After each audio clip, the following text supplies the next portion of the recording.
A prisoner for 18 months. Life's better here.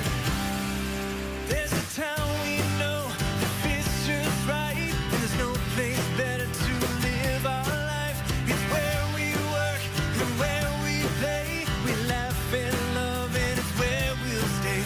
'Cause each day's better when all your friends are near. Life's better here.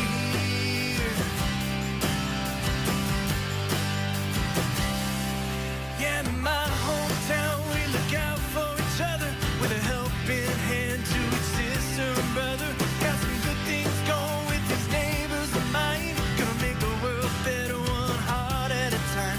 So here's to our home and all that we hold dear. Life's better here.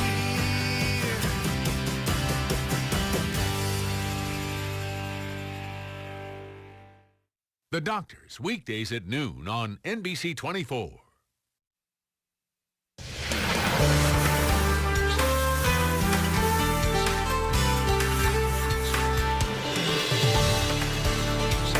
Good morning, everyone. Just after 5 o'clock here on this Monday morning. I'm Angie Gonzalez. I'm meteorologist John James. Glad you're with us after what we hope was a good weekend. It was a nice weekend in for me, but I think that folks, some of my friends over at the Ohio Turnpike Post of the Ohio State Highway Patrol, not very happy with me this morning because last Friday I actually told them, or I asked them to do a little bit of a story about the accident that they had on Valentine's Day and what people could do to keep that from happening again. Well, sadly, it did happen again on Saturday. So.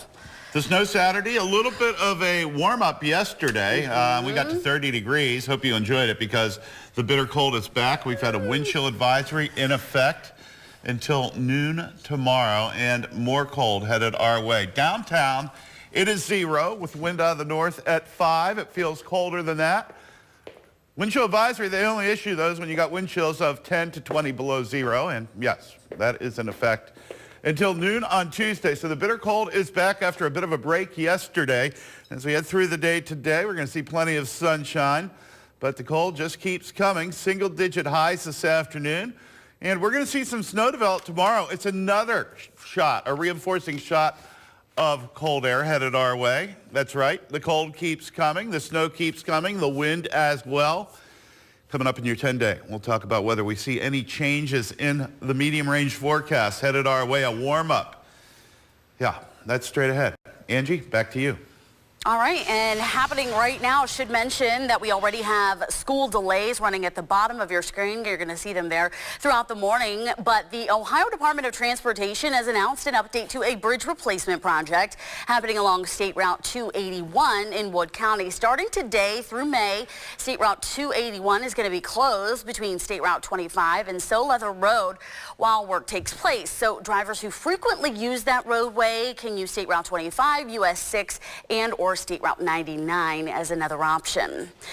And now to a developing story still happening right now as authorities are still investigating just how the body of a man who still hasn't been identified by officials was found lying on the frozen Maumee River near the Veterans Glass City Skyway Saturday.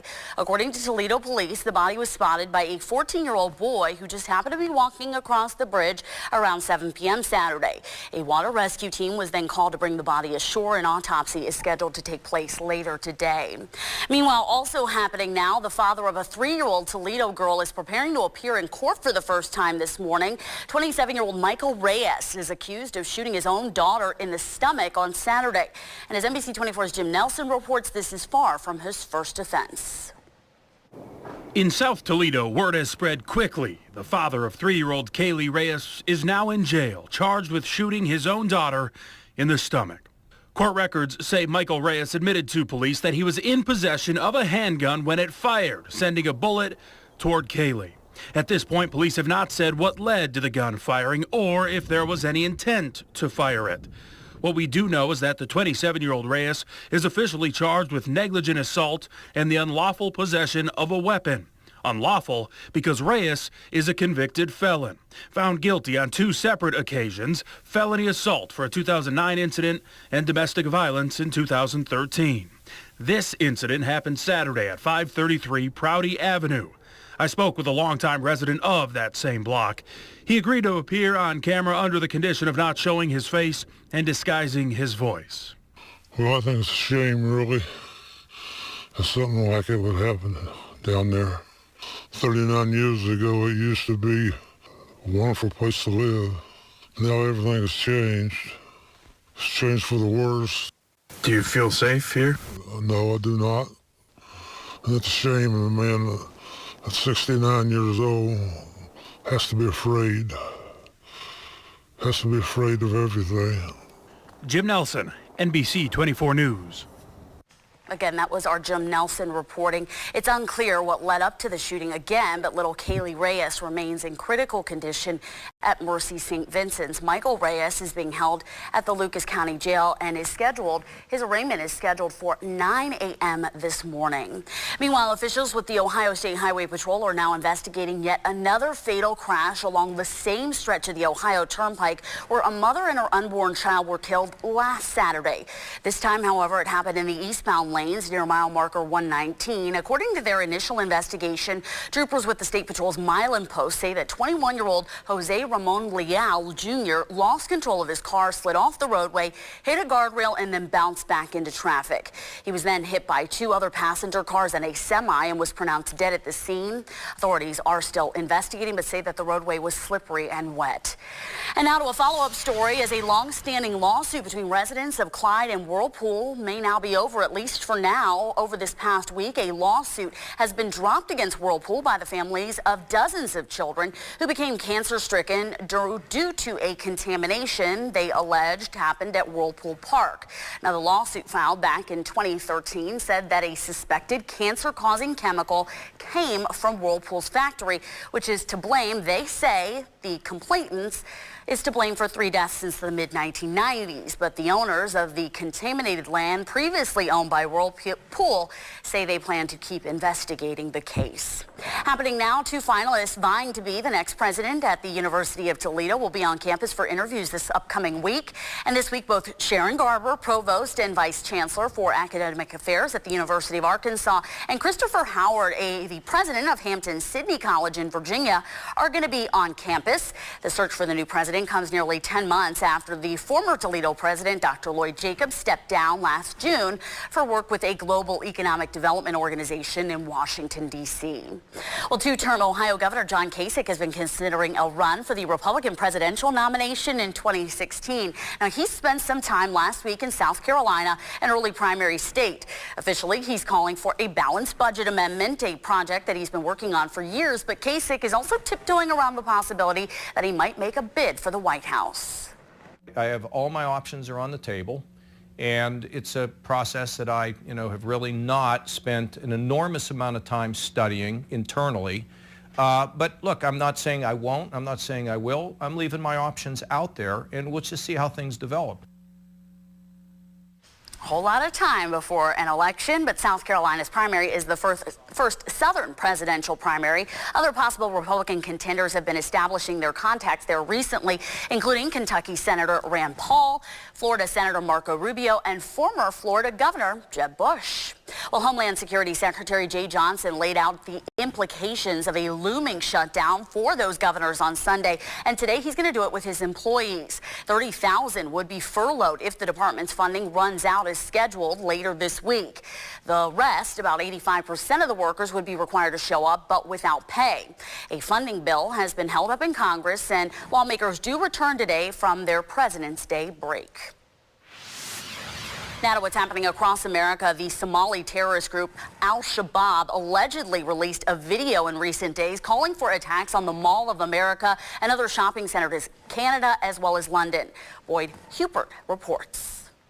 Tight security at the Mall of America after a Somali militant group with ties to al-Qaeda referenced in a video the deadly 2013 attack on the Westgate Mall in Kenya and added, what if such an attack was to occur in the Mall of America in Minnesota or the West Edmonton Mall in Canada or in London's Oxford Street?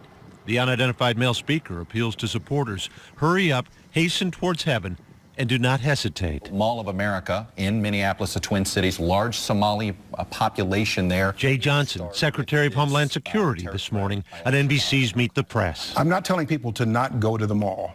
I think that there needs to be an awareness, there needs to be vigilance, and, you know, be careful, obviously. It's a new phase. We're in a new phase right now. But will shoppers avoid the mall? Mixed views nearby at the airport. Definitely want to stay away. Yeah, don't want to put yourself in that situation. I would still go if the threat was there or not, if it was open. Not going to let people stop me from what I want to do or my way of life. Everybody's shocked. Omar Jamal says local Somalis fear a backlash. Al-Shabaab now is creating this perception in the minds of the Minnesotans that we're bad. You know, it's going to affect us whether we like it or not. The mall issued a statement saying, in part, we take any potential threat seriously and respond appropriately. Mall of America has implemented extra security precautions. Some may be noticeable to guests and others won't be. Meanwhile, university officials and local police in Connecticut are now investigating the deaths of at least 7 students on one college campus. Now, the school's newspaper reports that at least 11 of the students at Wesleyan University were taken to the hospital after showing overdose symptoms from Molly, which is also known as MDMA or ecstasy. University leaders emailed students asking them to check on friends as word of apparent overdoses spread. Right now, at least 3 were last listed in critical condition. The time is now 5:10 here on this Monday morning. Still to come here on NBC 24 today.